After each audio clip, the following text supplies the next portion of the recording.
alors qu'elle faisait des heures supplémentaires. Cette femme découvrit avec effroi que ses supérieurs, assis devant elle, semblaient se moquer d'elle. En fait, la vidéo montrant ses compétences en survie en pleine nature était devenue la risée de ses supérieurs. En écoutant leurs propos grossiers, Lina ne pouvait que supporter leur raillerie, mais contre toute attente. À ce moment précis, l'avion fut soudainement secoué par de violentes turbulences. Prudente, Lina s'empressa d'attacher sa ceinture de sécurité. Mais voyant cela, ses collègues se moquèrent d'elle en la traitant de peureuse. À peine avait-il fini de parler, que l'avion fut à nouveau secoué par de violentes turbulences. Ils furent aussitôt pris de panique, lorsqu'ils voulurent regagner leur siège. Il était déjà trop tard, mais avant même que Lina ait eu le temps de reprendre son souffle, elle découvrit avec effroi que l'avion était sur le point de s'écraser dans l'océan.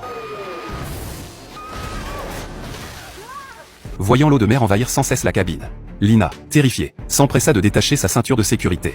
Mais celle-ci refusait de céder. Très vite, l'eau de mer l'engloutit complètement. Pour sauver sa vie, elle ne put que s'agiter frénétiquement pour appuyer sur la boucle, et finit par réussir à se libérer de ses liens. Mais le danger n'était pas écarté, car elle se trouvait désormais prisonnière en pleine mer. Impuissante, elle ne put que s'agripper à un débris flottant à proximité. Il ne lui restait plus qu'à s'en remettre au destin. Le lendemain, lorsqu'elle se réveilla de son évanouissement, elle découvrit qu'elle avait été emportée sur une île déserte. Alors qu'elle pensait être la seule survivante de ce crash, elle aperçut une autre personne allongée sur la plage non loin de là. Il s'agissait en fait du patron de l'entreprise. Voyant que Marc avait une blessure à la jambe, Lina s'empressa de lui faire un bandage. Même si le patron se moquait souvent d'elle, Lina décida tout de même de lui venir en aide. Les techniques de survie en milieu sauvage qu'elle avait apprises lui furent alors très utiles. Elle commença par casser un morceau de roche pour en faire un outil tranchant, puis coupa de nombreuses feuilles de bananier et des branches, afin de construire un abri de fortune pour le patron. En effet, après une longue exposition au soleil sur la plage, un blessé risquait fort de mourir de déshydratation. En observant le ciel qui s'assombrissait peu à peu, Lina eut soudain une idée. Elle creusa alors un grand trou dans le sable, y déposa une coque de noix de coco, puis recouvrit le tout de feuilles de bananier. Très vite, une forte pluie se mit à tomber, ce qui lui permit de résoudre le problème de l'eau potable. Grâce aux soins attentifs de Lina,